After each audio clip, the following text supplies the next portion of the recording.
Welcome to 561 Music. My name's Ben. And I'm Hector. How's it going, dude? It's going great, man.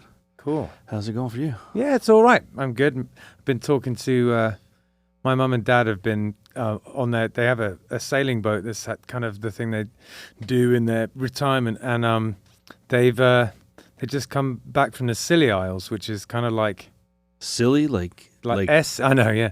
SCILLY.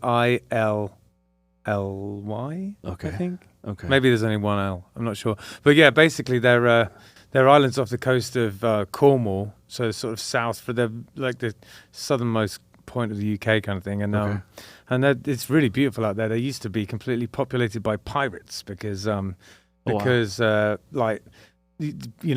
would put fake lighthouses out there and have people crash on the rocks and raid their ships. That's hilarious. So is this like a big sailboat or like a it's the one that I went. Did I ever tell you I went across the Atlantic? Yeah, it's that one. Okay, cool. So it's pretty big. Yeah. When people say sailboats and when I think England and sailboats, I immediately go to like the Duran Duran video.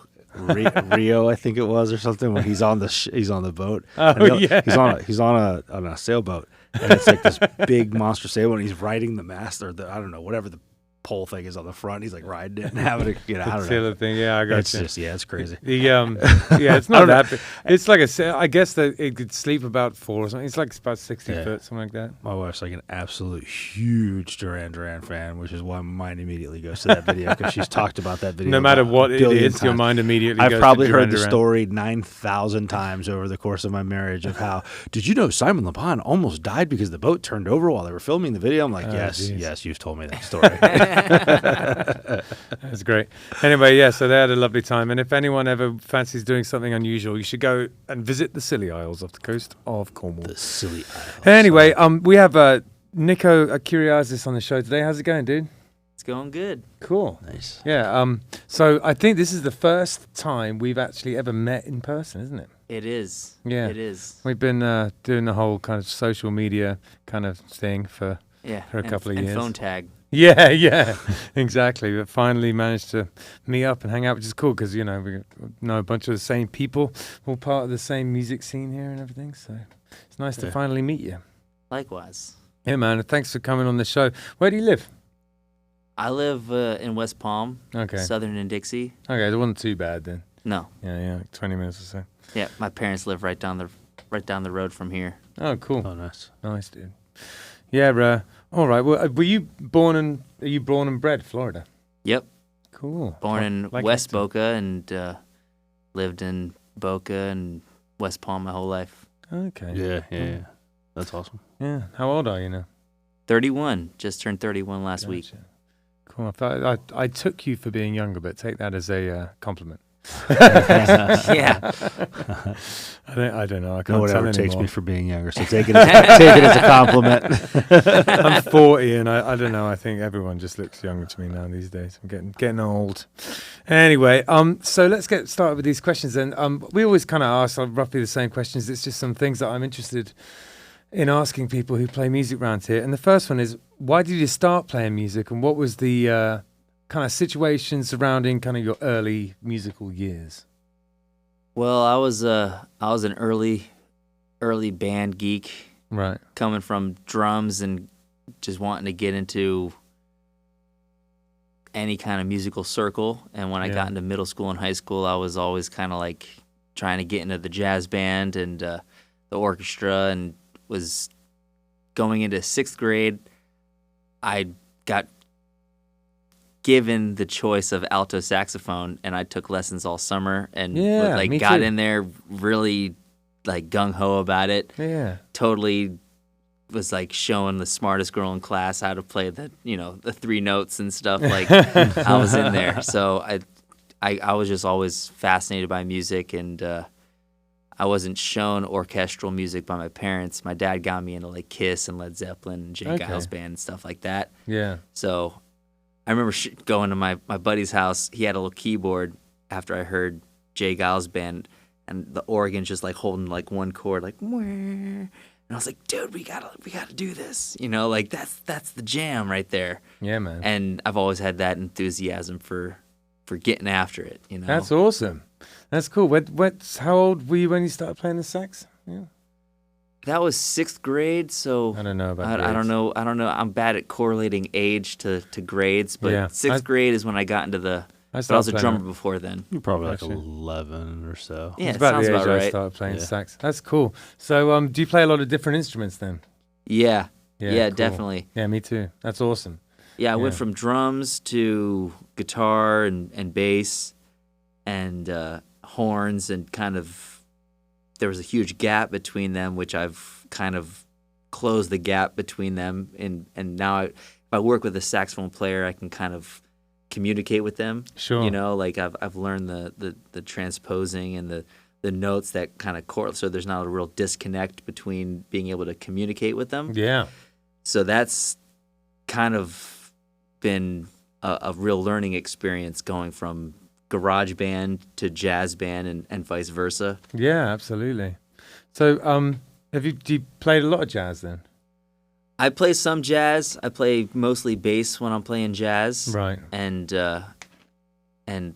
I've been also fascinated with just the four string style, like the 4-string banjo style of jazz. Oh yeah. Where like that kind of like junk, Sure, yeah. that kind of early 1920s rhythm of early jazz. Yeah, awesome. Yeah. I love that stuff too. That's killer. You play bass with Uproot Hootenanny, don't you? Yep. Yeah. I played with them for probably almost 3 years. And before that was my introduction to bluegrass, was Grass is Dead and then Uproot Hootenanny. That was kind of my thrust into bluegrass. Yeah, cool. We've played over the years. We played with them. A long time ago, we used to play with them more. I don't know why. Used to bump into them at festivals and things like that. I think the last time I saw those guys was at Crazy Uncle Mike's. I was doing a solo thing before their gig. Great band. Oh yeah, those guys are great cracker at those guys. Absolutely. Are you still playing with them? Yeah, occasionally here and there. They got a couple of bass players that are in the rotation. Gotcha. At this time, but when they can't get one of them to line up, I try to make myself available. Yeah, cool. You play an electric bass or a stand-up bass? Upright with those guys. Upright, yeah, nice. I know that on the social media, they refer to it as pub grass, and I think Killbillies can relate to pub grass. Yeah, I'd say that's pretty much exactly what Killbillies is. I remember True and Bolin, they walked off, and some guy came up and said, "How would you guys describe your music?" And I was like, the guys that could really probably do this the best are not here right now, so I called them Irish infused Americana pub grass. Yeah, that's exactly it. That's the best that I could do. That's a good description. Yeah. Yeah, absolutely. And you could just cut and paste it and call us that as well. The same thing basically. But the two bands do sound quite different though. There's the bluegrass, the way that Uproot play bluegrass is like, they're definitely more legit in the bluegrass arena. Sure. Yeah. That's sick though. So when it came to like playing in orchestra and things, what were you playing in that? Were you playing the saxophone in the? By the time I got to high school, there were so many saxophone players that they actually put me on tuba. Oh, really? Cool. Yeah. So I got used to that kind of that low end, real supportive drive of an orchestra. Yeah. And towards the end of my high school years, I started to get that kind of that tone and that punch that I was getting from my electric bass. Yeah. And I was really kind of blown away about how you could get that same kind of punch and tone. That was like, wow. Yeah, that's awesome. Yeah, I love it when you see a band that uses a tuba as the the bass part, or incorporates it, like the Roots and people like that. Yeah, and I love New Orleans, the brass bands and stuff like that, where they got the sousaphone and they're just honking. Yeah, it's great. Oh, absolutely, man, totally. Do you play the mandolin as well? I play a little bit of mandolin, a little bit of banjo. Yeah, I try to keep myself. We host a jam in Fort Pierce every Tuesday, and sometimes that's what there'll be 3 or 4 guitar players and maybe a banjo player show up. So maybe I'll play mandolin, maybe no banjo players show up, so I'll play some banjo. Yeah. I try to be able to fit myself in any group that I've ever been in. Even if I'm going in as a bass player, I try to formulate myself to the role You know, if I got to fit myself into here, I'll fit myself into there. Yeah. And if there's room to grow, I'll explore that, but I won't try to force it because that might jar some people the wrong way, you know? Right, yeah. So yeah. I try to limit myself without thinking of it as limiting. Okay. Yeah, I see that. When you do so tell us a little bit more about this jam night. I'm interested in this actually. Yeah, every Tuesday we host a jam in Fort Pierce at Pierce Cider. Yeah. And I'm gonna come down to we that have a jam in Boynton Beach at Hurricane Dockside every Thursday. Oh, cool. They're both jams, right? Gotcha. Yeah, they're both, you know, if you play mostly acoustic, you know, if you have an electric guitar and you can be tasty about it because you're dealing with acoustic instruments. So if you're really going in there to rock out, it might not fit, you know, it might just be too loud or whatever. Yeah. But as long as you can be tasty and fit that, you know, that role, it's a jam. Is it specifically bluegrass? Like, is it like you're playing reels and bluegrass tunes? The Fort Pierce jam is more dedicated to playing bluegrass, right? For sure. Yeah. As opposed to, you know, a buddy will come to the Hurricane Dockside and he'll know dead tunes, and we'll play dead tunes for a half an hour, 40 minutes or so. So and that's one song, right? Yeah, exactly. So yeah, it's like, you know, you that one's more open to different genres of music. You know, we've had people come in that have an iPod and want to sing to a backing track. Right, you know, and that's open to that. The other one, the Fort Pierce Jam, is actually fully acoustic. Yeah.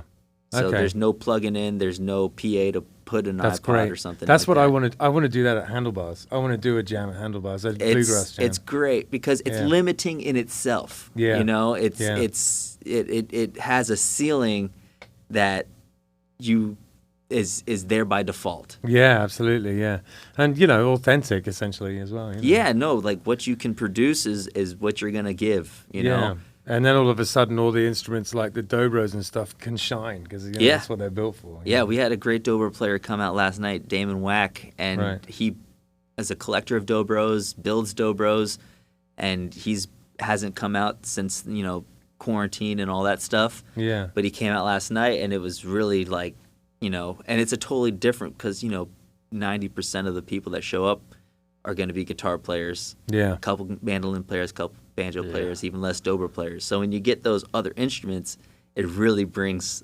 a vital energy. Yeah. Do you have many fiddle players showing up? A couple. Actually, we have Tommy hosts the jam. Tommy Colino from Low Ground. He started hosting the jam, and then Low Ground, after quarantine, came in and kind of had the trio core of guitar, bass, and fiddle. Yeah. And then we have this 14-year-old named Ian Lane who's been coming out pretty much religiously. Yeah. And he's a go-getter. Does he know all the standards? Does he got like a... He came in, he said, I know about 11 tunes. And then next time he came in, he said, I know about 15 tunes. The next time he came in, 19 tunes. And he said, I'm like, you add any more to the list? And he says, yeah. I'm like, which ones? You know, and he's cool. He's really getting after it. And it's great to hear that kind of youthful enthusiasm. Absolutely. It's so fun with that stuff as well, with that kind of shared lexicon of like of bluegrass standards. I know quite a few of them, but you know, there's so many, and you know, definitely when it comes to, you know, some like, I'm sure you know way more of those than I do because you host a jam doing it, but it's a lot of fun. It's so cool. Yeah, and it's the same thing as there's a jazz jam every other Monday at Harold's Coffee in Northwood, and the same thing. Like you get in there, you'll know a couple of tunes, and then be prepared for when somebody calls a tune that you don't know. Yeah, and you know, the jazz realm is a little more touchy because people have their own changes and the way they get around the tune and what have you. But in the bluegrass, it's kind of special because once you get your ear tuned to the group, you can usually kind of catch on. Yeah, you know? Exactly, and even if you only catch on to like half the first A section, you can fiddle your way, for lack of a better term, you can fiddle your way through the rest of it. You know, just kind of navigate it. And if I'm playing chords, once I get the tune in my ear, I'm happy just supporting. You know? Sure. Yeah, it's such a good vibe.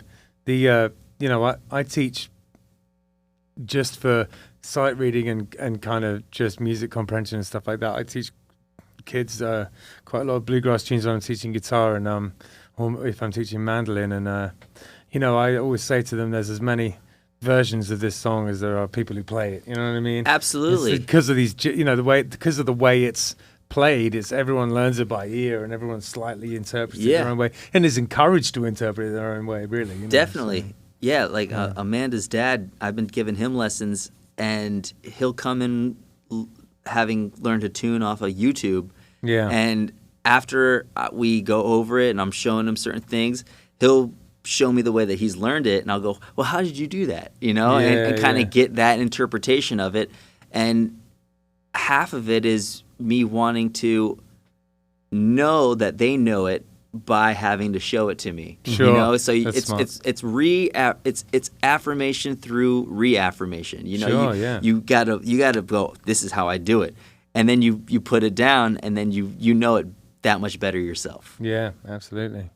Yeah, and I feel like the only way to get a certain kind of inflections as well is to play with people who are accustomed to playing bluegrass, because you can play the notes, but then there's a vibe, there's a way of playing it, which is kind of like you can only really get by playing with other people and hearing how they do it. There's what to play and there's when to play it. Yeah, and how. Yeah, totally. And there's a lot of beginner musicians that are so hell-bent on playing stuff they want to play, but then when it comes down to just being able to play, like there's a lot of great songs that you can play with G, C, and D. Yeah, absolutely. And they're not just like slow country tunes. They got some drive to it. They got some serious emotion to it, and they have some serious groove to it.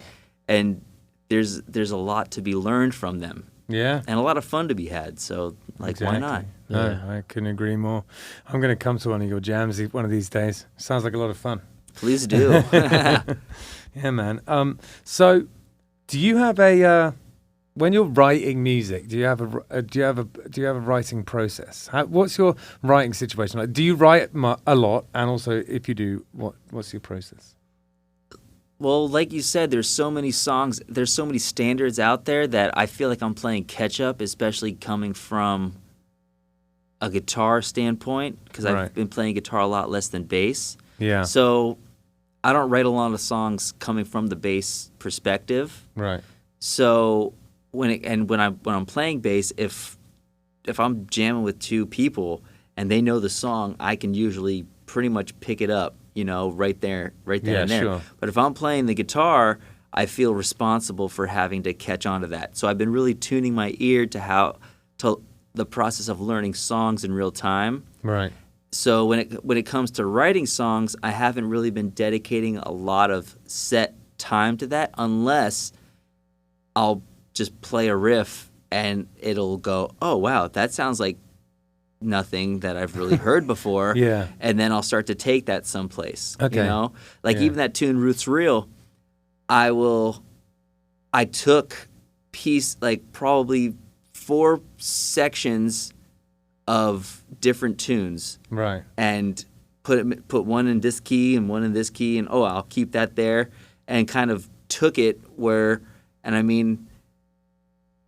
that's just the process of which I absorbed it, and was able to take it and make it my own, and try to fit it in a way that made it sound original. That's awesome. Yeah, that's cool. So when it comes to practicing, I mean, we are kind of already talking about this, but do you have a process for practicing? Do you practice at home, and what and how do you practice? Well, that's kind of the golden aspect of teaching is when you teach people how to practice, it shows you what you should practice. It kind of almost reminds you again. Yeah. You get a student that can't play quarter notes, or eighth notes, whatever. Yeah.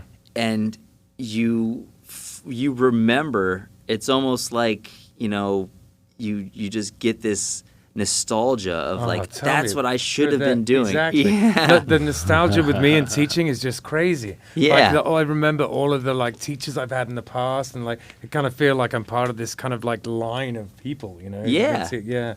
I really feel that, man. Absolutely. Yeah, and you get this notion of that's what I should have been doing every single day. You get back on it and you go, okay, wow, that's still there.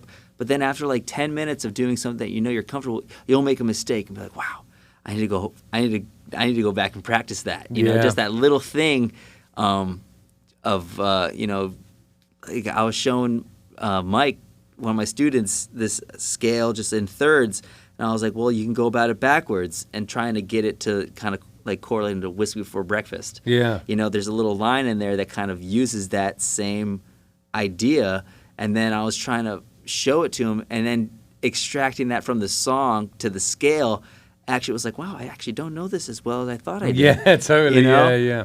It really does show up holes in your knowledge and your playing, teaching, absolutely.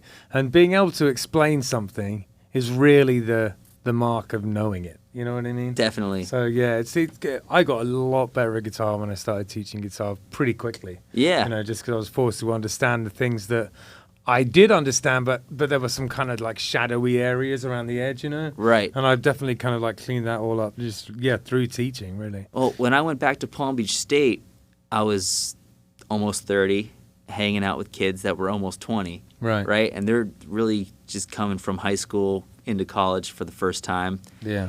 And I'm going over this stuff and certain things that I learned with groups like The Grass is Dead and Uproot Hootenanny and even the Funky Nuggets back in the day, just certain musical, G7 goes to C is a theory, but when everybody plays a G7, they go to C.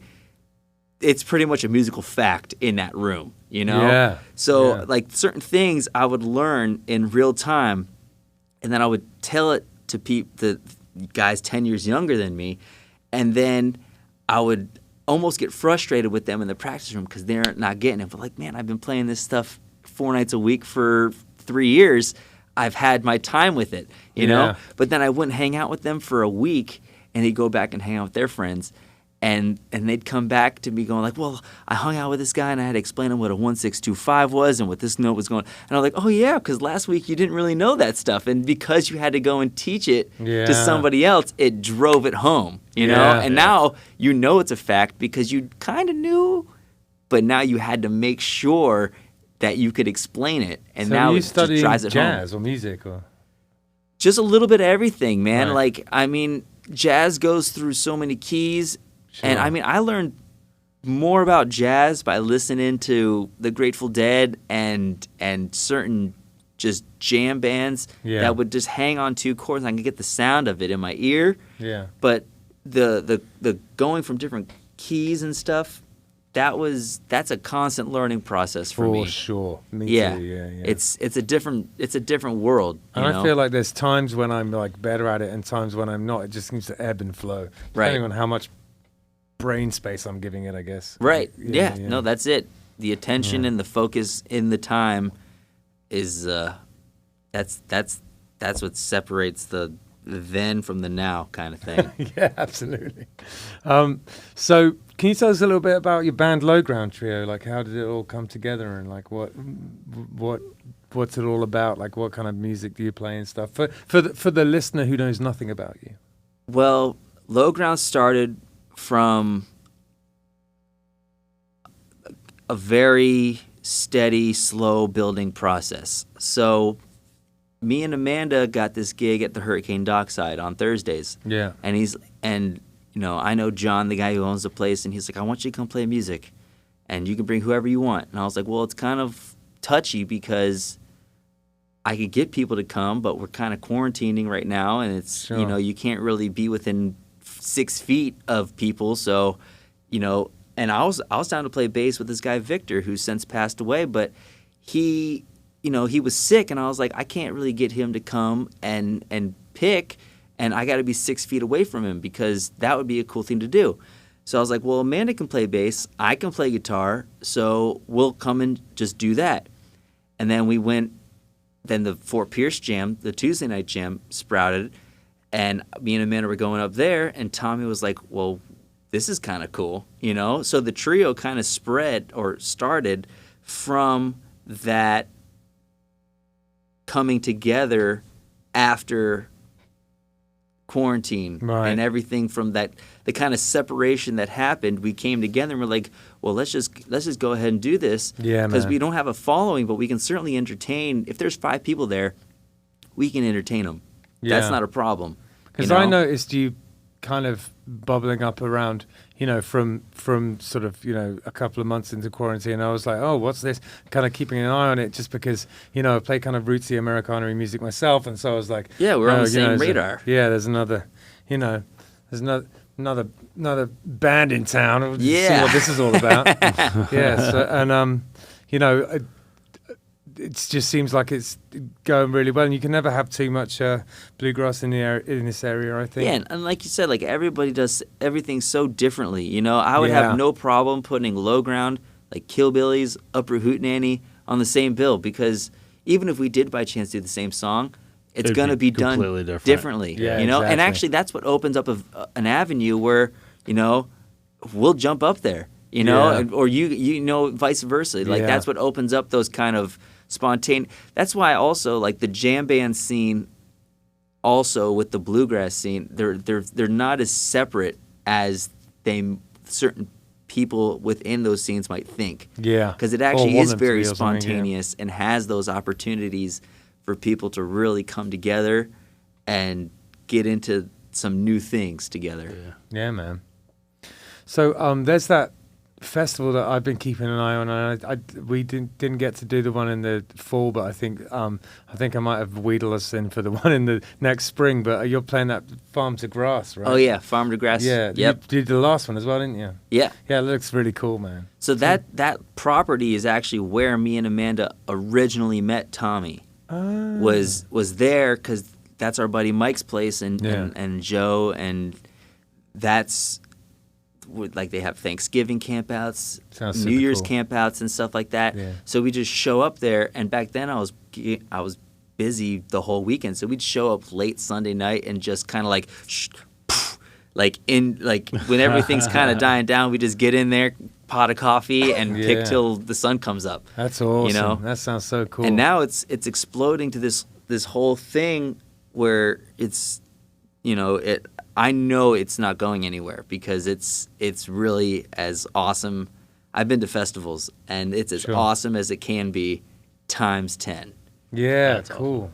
That's so good to hear. Like, you know, you just gives off this vibe of being awesome. I can kind of tell it's awesome from afar. Like, it's great. Yeah. It's great. Everyone who talks about it online just seems to be, you know, such sort of loving words about it. So, you know, I'm going to try and come to the next one as a punter and then see if I can play the one in the spring. Cross fingers. If you're listening, Mike.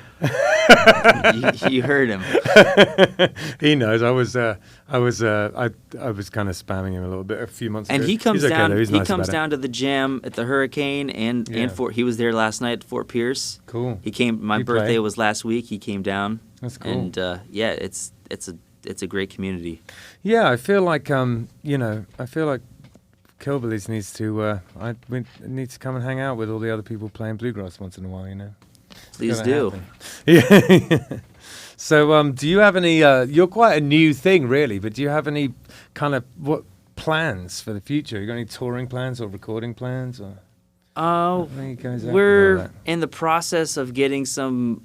We're actually expanding. So the trio is the set gigging group. Right. And we've recently added Isaac Taylor on the banjo and Trevor Klutz on the mandolin. Cool. So once we can get that 5-piece into a real tight, learn each other's originals, you know, Amanda's got some, I've got some, Tommy's got some, I'm sure they have some. Sure. Once we can get those together, because right now we're just doing like city gigs, different gigs for different venues, and when we can afford to have all 5, I love it, because honestly, like I consider myself a rhythm guitar player, just like I was a rhythm player for bass. Yeah. And, you know, if I have to take only 1/5 of leads, that's cool with me. Sure. You know, so when I have all of them, it's definitely a lot of fun. It feels really good. Like sometimes when we get a fiddle player play with us and stuff like that, you know, because I do a lot of the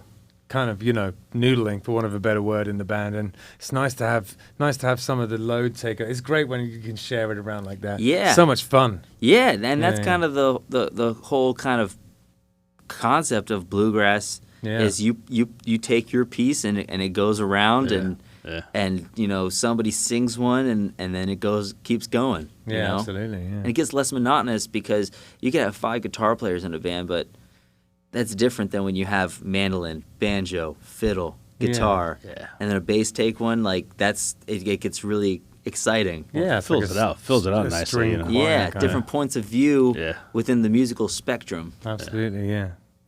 Lovely. I've always been I feel like, you know, for me, I think when I kind of realized I liked blues. So the first thing I heard that was kind of Americana-ish was, have you ever heard that weird album that Mark Knopfler put out called Notting Hillbillies? I'm not familiar. Okay, it's really. I'll check it out. It's actually pretty good. It's kind of weird. Mark Knopfler's awesome, so I believe it. Yeah, and anyway, so that came out when I was like, I don't know, around 10 or 11 or something, and then I wasn't really thinking about that kind of thing, listening to other stuff. But then, when punk started, because I was in a punk band for years, and then punk started to go all folky with Against Me and all those kind of bands, and then I started digging deeper into this folk and stuff. I also have a relatives my uncles plays in a folk band, and then that was around the same time that I started going out with my now wife Christy, who's American. I just started getting more and more into Americana and listening to more and more bluegrass. By the time I moved here, that's like all I was listening to, like crazy. I just became obsessed with it. Never really went away, you know. But it's a relatively new thing for me, really. You know, like sort of 15 years. You know, I didn't grow up listening to it. Well, I was in a ska band for 7 years in high school, right? And that's not a far cry from the punk rock scene. Yeah, sure, exactly. And I noticed that, like after the shows and everybody's hanging out the house, I'm like, people are hanging out playing acoustic guitars, playing Bob Dylan and Johnny Cash tunes. Yeah. And then I realized, like, the more that kind of developed itself, it started to get into, there's this band called the Howling Winds. Yeah, I know those guys. Yeah. And I was like, you know what? These punk rock guys, they just want something to be able to, like, they don't want to bring their amps out by the fire. They want to bring a bottle of whiskey and an acoustic guitar. Yeah. And this is what they're going to do. You know, this is the natural evolution of where, like, you know, within a night, you know, you rock out on stage, you got amps and you're but then you get out to the fire and you really just want to hear Sunday Morning Coming Down. Yeah. And that's part of the evolution of the self and the musician and the whole thing of it. Yeah. You know, so and now, you know, Billy Strings is really breaking down walls as far as, you know, metalheads are coming to those shows going like, this is throwing it down, you know, and that's part of, you know, some of those guys, they're not just growing up, but the musicians are going to them and going, yo, it's cool over here. You know, it's not just like Kumbaya or something like that. You know, it's cool over here, and you know, this is the jam. You know, over there it's cool to do that, but over here it's also cool to do this. I feel like with acoustic music and folk music and bluegrass and things, it kind of comes in waves. It's a bit like ska in that way. But like, you know, about sort of 10, 15 years ago, there was a wave, dipped a little bit, and I feel like we're kind of back in one now, you know. It's like just sort of goes up and down. But, you know, I guess it's just the nature of things. Yep. Yeah, so all right. Why don't we listen to you playing a couple of tunes? Sound good? Sounds good to me. All right, let's do it. My name's Nico, and I'm from Low Ground, and I'm glad to be here. And this first tune's called Dark Hollow.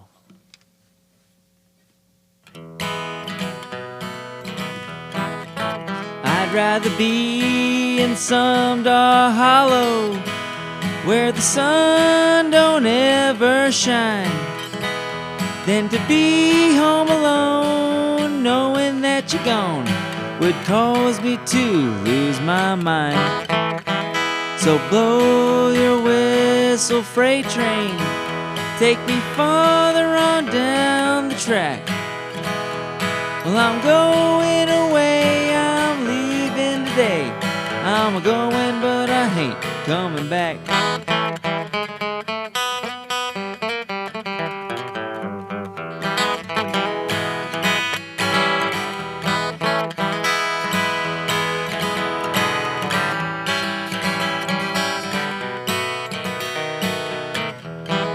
I'd rather be in some dark hollow where the sun don't ever shine than to be in some big city in a small room with you on my mind. So blow your whistle, freight train, take me farther on down the track. Well, I'm going away, I'm leaving today. I'm going, but I ain't coming back.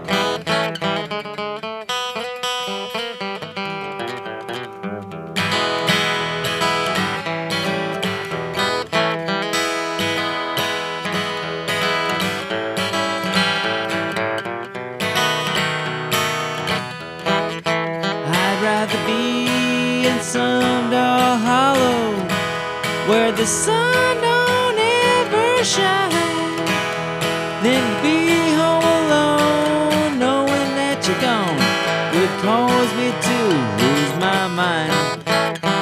So blow your whistle, freight train, run down the track. Well, I'm going away, I'm leaving today. I'm going, but I ain't coming back. I'm going away, I'm leaving today. I'm going, but I ain't coming back.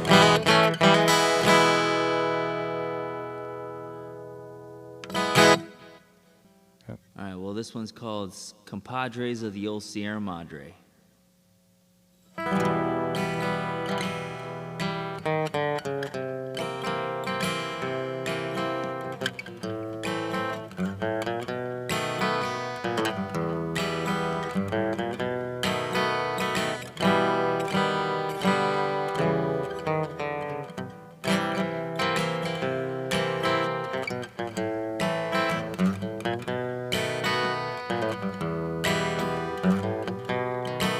There is a spot I know, way down in Mexico,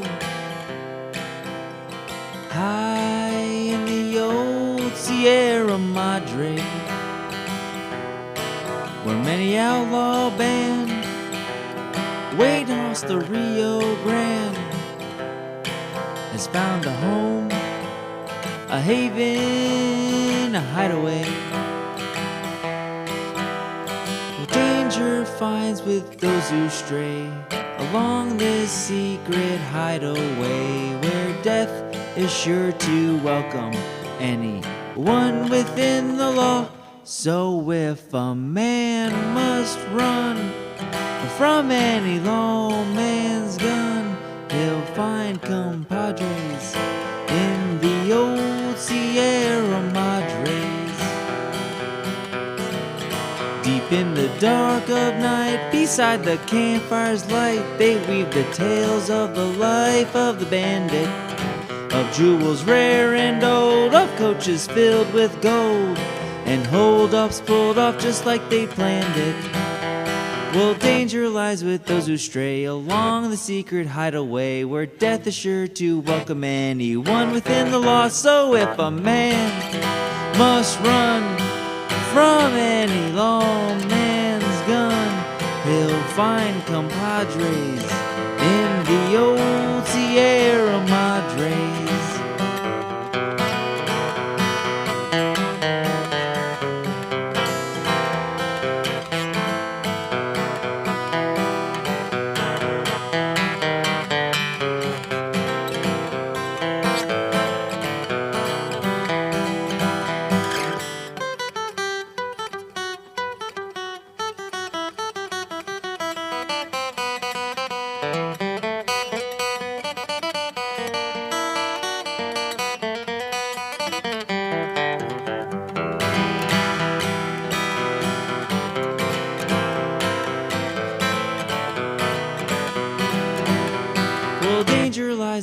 who stray along the secret hideaway, where death is sure to welcome anyone within the law. So if a man must run from any lawman's gun, he'll find compadres.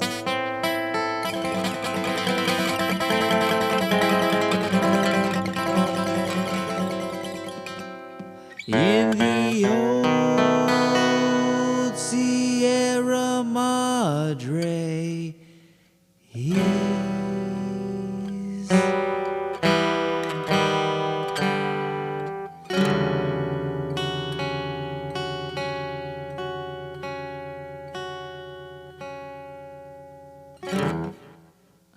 So 561 Music is brought to you by Handlebars Bar and Grill.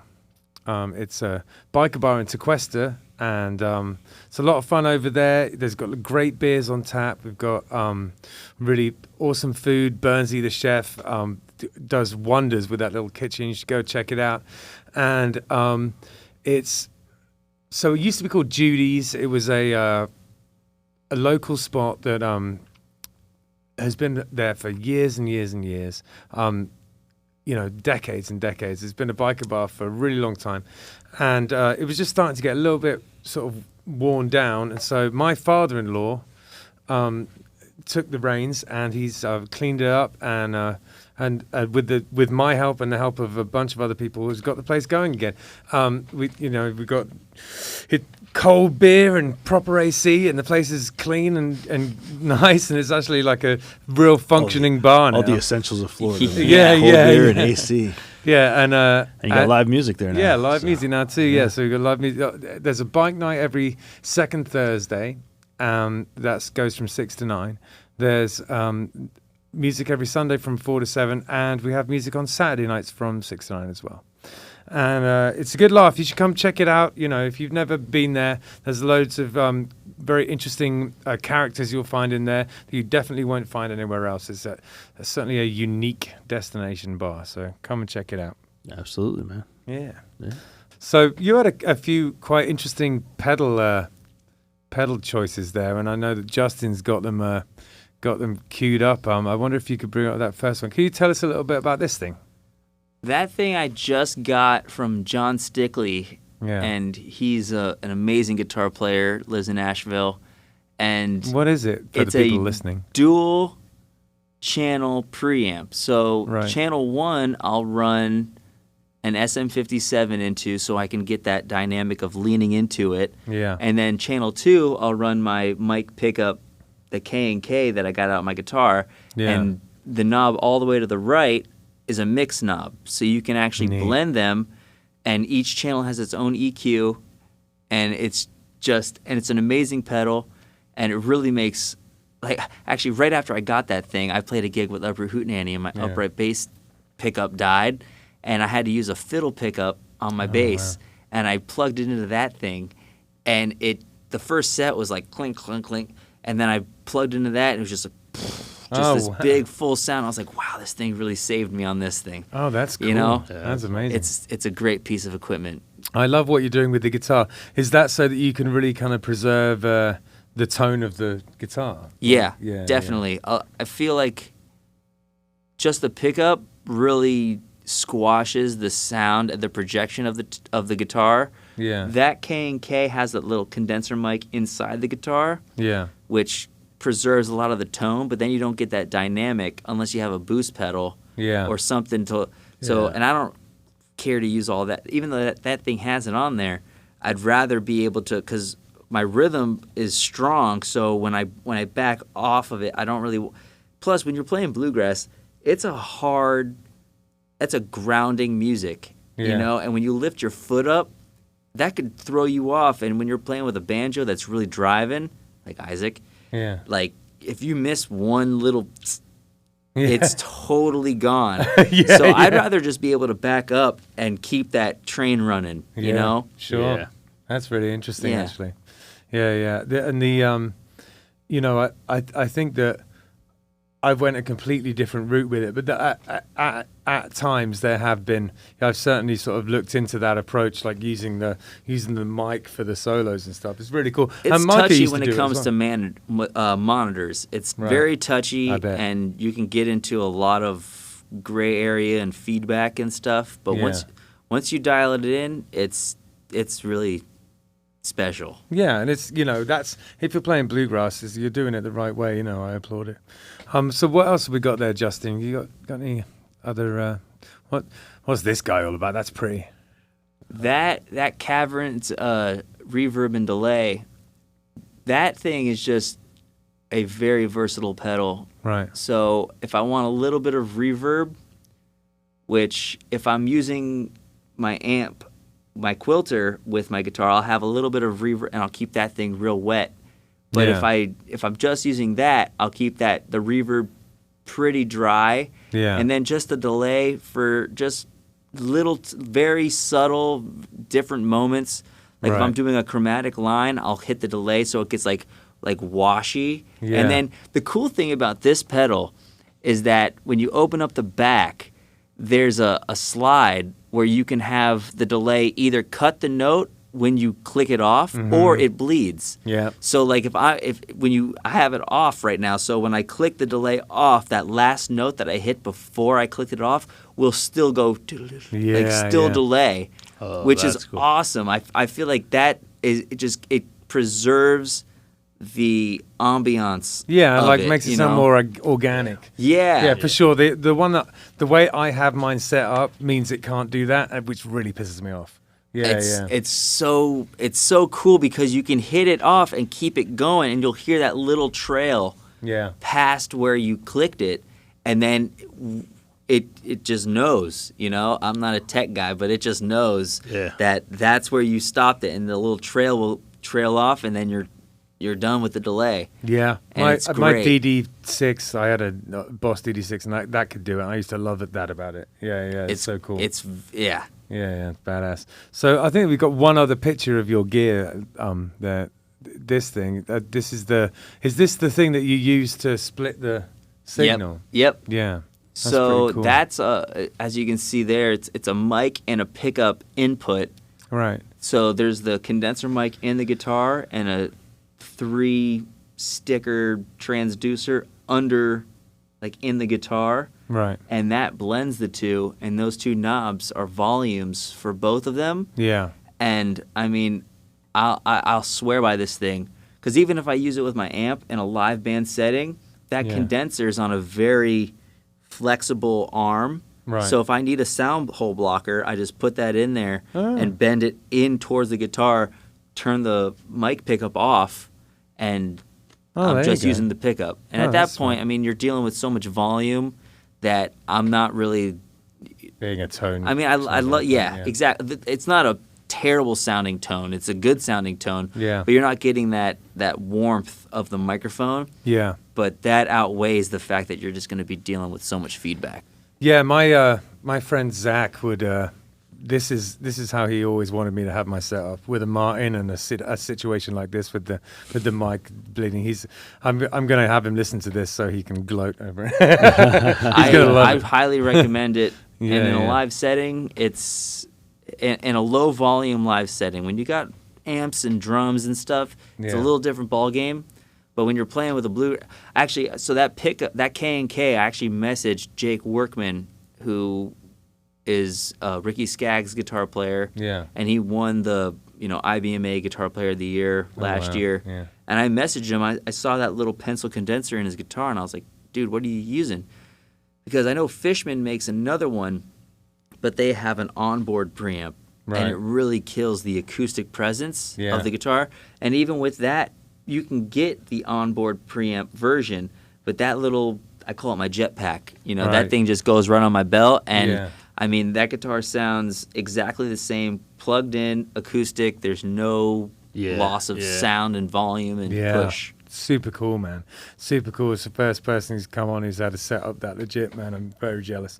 And, one of these days I'll get a Martin. I don't know. When the boat comes in, maybe I'll sell my car and get mine. I highly recommend it. Yeah. That's awesome. So let me ask you. We've been talking about in terms of gear. We've been talking about your guitar and different pedals and things you use for the guitar. For your upright bass, what have you been using to amp that up? Is it a preamp or is it something else? Or it depends. I have a sound clip realist that I borrowed. I'm currently borrowing from my buddy Jeff Adkins, and that needs a preamp because that's a transducer clip that clips right on. I mean, it's great if you need to take it from one bass to another.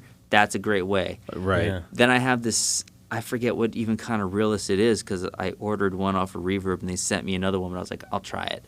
It's a transducer that goes under the foot of the bridge and 1/4 inch in. That doesn't need a preamp. That sounds great by itself. Right. And then what we've been using, because we don't really use monitors and that much in general, and if it is, it's low volume. Yeah. We've been using the Ear Trumpet Labs Nadine, which is a awesome condenser microphone. Can be prone to issues if you're dealing with a lot of stage volume. Yeah. Yeah. But it really, like I played a gig. I did 2 gigs with Uproot Hootenanny at Deck 84, used the pickup, and it was fine. No complaints. Plenty of bass, plenty of volume, whatever. We went to Tim Finnegan's that night. Quiet room. Yeah, it is. Wood. Small. Pub. Great. Yeah. And I plugged that Nadine in, and True was like, ooh, you know, it was just so warm and a lot. I don't know what it is about that room though, as well. Like with their and something about their PA. Last time we played there, we were real quiet. Our sound was amazing. Sounded amazing. Yeah. It's so good. Yeah. It's so my good. God. It was like silky, the sound. Like, Yeah. it was crazy. Yeah. Yeah. Had such a good gig in there. Yeah, I was just curious because I find myself I've gotten better at it, but I find myself fighting feedback a lot. And my first upright bass had just a transducer in it, and it was fine, just 1/4 inch, and that was it. Right. This one has the Rockabilly Pro, I believe it is, and it's just like it's a box, kind of hangs off the front, and then there's 2 pickups. One is at the foot of the bridge, and the other one is up underneath the fingerboard. On the fingerboard. And they have individual volumes. Oh, that's better for the Yeah, it has individual volumes for both of them. But then the box itself, it's basically a preamp, and the box itself has all sorts of like bass, mid, treble, low cut, gain, presence. Right. Like it's got like a Sans amp. it has a ton of like little features and things, and I just took it for granted when I first got it and was like plugging it in and playing, and sometimes it would sound great and sometimes I'd get a lot of feedback, and I'm just now getting to where I've had it for about maybe 8 months now or something, 7 months. And you're really digging deep into now, it. Now I'm starting to kind of dig deep and find that like there's like a little frequency thing on there that helps me cut back some of the feedback and stuff. Right. So the last couple of gigs I think it's been starting to sound good, but I was just curious because I get on all these forums and everybody talks about like 300 different things that they use. Right. And everybody's like, I use this and I only use this and this is the only thing that you should use ever because it's the only thing that works. But then you talk to the next guy and they're like, oh, that's crap. I use this. Yeah. It's like, so I was just curious what you use. I feel like acoustic instruments is very,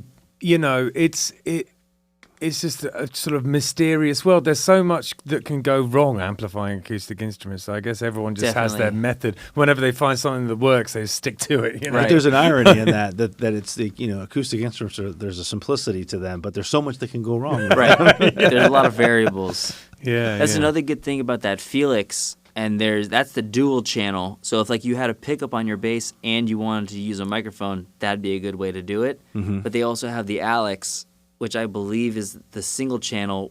I think it's got an XLR input and a 1/4 inch input. Right. So if like you wanted to just have one unit, one channel, if you wanted to go with a microphone or a pickup, you just vary it. If you try the microphone and you're getting feedback, you try the pickup. Yeah. Well, that Rockabilly Pro that I've got on there, it actually has. So it's got the 2 pickups, and I can have individual and stuff. It actually has 2 1/4 inch outputs on there, though. And so I, if I'm not mistaken, the one I use, the 1/4-inch output I use, is for both of them together. But the other one I can use. I think it's just for the neck. I think it's just for the neck one. If I want to isolate that for some reason, right? Yeah. And that will probably split the two. Yeah. So like you could send it out of one and send it out of two. Yeah, and I actually have the bass cabinet and bass head that I use for it. I run it through a Mark bass head that actually has a lot like your pedal. It has 2 inputs with a blend. Right. And so theoretically, I could run 2 1/4 inches to that amp head and then blend it however I want. So Yeah, right now we've been running the kick. We've been running a kick drum through the bass. We've been running. Yeah, we don't use. Yeah, we don't typically use a sub. So what we do is, since I had the second input, we run a 1/4 inch for the from the board. For the kick drum into there, and it kind of doubles as a sub. In case you're wondering why we're not sort of sitting pretty right in the middle of the bluegrass scene, Hector, it's because we have drums in our band. People aren't happy about that. Yeah, they don't take too kindly to that. That makes sense. That makes sense. We're outcasts, rebels. Yeah. Another thing though is I found, because they don't sell them down here very much, but the Phil Jones bass amp, I found on Facebook Marketplace. Just like I went on Facebook Marketplace like 11 o'clock at night, got posted like an hour beforehand, went the next day, checked it out. There's 2 5-inch speakers. It has 2 inputs. I mean, it's for lower volume, but they got larger size amps. But Phil Jones is a producer and a bass player. Right. And he really knows. I mean, I've played gigs where I showed up. I mean, this thing is like the size of, it's like a thick, like a lunchbox. You know, it's not very big. Oh, that's amazing. And I've shown up to gigs where people were like, "You're playing with that thing?" And I'm like, "Yeah, I mean, I got a little bigger bass amp in the car just in case." But I turned it on. On those larger gigs with drums, I crank it. But I mean, they're like, "Wow, I can't believe that kind of sound comes out of that little box." Wow, cool. Yeah. And what is that, Phil? PJB, but Phil Jones bass. I have to look that up. Yeah, I run that Mark bass head through an orange cabinet right now, but it's the orange the two. Yeah, it's the 212. It's the isobaric 212, where it's one in front of the other. Right. Interesting. Yeah, and so the cabinet is like this, but it's a 212. Oh wow. Yeah, it's pretty cool actually. Yeah, it I'll only weighs check that thing out. like 35 pounds or something like that. Nice. Yeah, it's pretty cool. All right, so yeah, we got where some. are you playing this weekend? Have you got it written down there, Hector? Yeah, we got some dates. So every Thursday, you guys are Hurricane Dockside. Yep, and Boynton. In Boynton. Gateway and Commerce. And that's an open jam. Yep. Okay. And every Tuesday, you guys are at Pierce Cider Works in Fort Pierce, and again, that is the Sunrise City Bluegrass Jam. Yep. So yeah, that's a more traditional bluegrass jam, and you don't have to bring anything but your instrument. Awesome. The other one, if you want to plug in, we have a board. We usually have channels available unless a bunch of people show up. But that one you want, if you want to sing some, bring a microphone, or you can use ours. But if you want to plug in your instrument, bring a cable and the appropriate technology. Yeah, sure. And then this Sunday, you guys are playing at Sticky Bun? Yep. Okay. That's the trio? That will be the trio. Okay. Yeah, I believe so. Cool. And then that's a great sandwich spot in Deerfield. Oh, cool. And then I was noticing that next week you guys are playing Wednesday and Thursday. You're playing up in Orlando in Margaritaville, so that should be kind of cool. Yeah. Come get a room and hang out with us. Yeah, don't tempt me. That sounds fun. Put on your Hawaiian shirt and cool. Get rocking. All right. And Ben, what are Killbillies doing this weekend? Because I'm out of town, so I have no idea what Killbillies do this weekend. You're not going to be here. I'm going to be in Minnesota street painting, so I will not be here. I'll be roasting in the sun, chalking my life away. That's awesome. So we're playing Brick and Barrel on Thursday, but by the time this comes out, that will be over. But in case you want to check Brick and Barrel out, it's a place that's really cool. It's in Abacoa. It's like a gastro pub. We play there on the first Thursday of every month, me and James as a duo. Then me and James are playing as a duo from 4 to 7 at Guanabanas on Friday. Oh, that'll be fun. Yeah. And then we're playing as a duo at the Square Grouper from 3 to 6 at the Square Grouper in Jupiter from 3 to 6 on Saturday. And then from 9 to midnight, I'm playing at Island Root in Stewart, which is a carver bar. If you've never had Carver. You should come check it out. Is that also on Saturday? Stuff. Huh? That's also on Saturday? Yeah. Oh, wow. Yeah. Busy weekend for you guys. And then on Sunday, I'm playing at Palm Beach Meats from 4:30 to 8:30. Oh, really? Cool. Yeah, I've never been there before, but they're doing some kind of special event. I think they've got some guest chefs coming, and it sounds really exciting. It's going to be something to do with Wagyu beef, I think. Nice. Yeah, sounds like it's going to be awesome. I'm really looking forward to some meats. That's going to be delicious meats. It's going to be like when we play out at the farm, and it's like Swank Farm. Yeah, Swank Farm. These guys have been out to Swank Farm, but it'll be just like that, where they're like roasting all this beautifully delicious food. And it's all like, we're up on the big stage, and it's all just wafting up at us, and we're like, oh, this smells so good. Oh, we got 3 more hours to play. And by the time we're done playing, the food's all gone. Yep, it'll be the same thing. Don't get too excited. You're not going to eat. Yeah, you're probably right. It's all right. I'm not sure I necessarily need it anyway. Yeah. So, all right then. Yeah. We'll miss you. But yeah, we are busy. The train never stops running. No, man. All right. So thank you so much for coming on. It's been an absolute pleasure. Yeah, thank you. And great meeting you. Nice to meet you in person. You certainly did not disappoint. Thanks. And cool. Yeah. All right. So see you next week, guys. Yeah. Next time. Peace.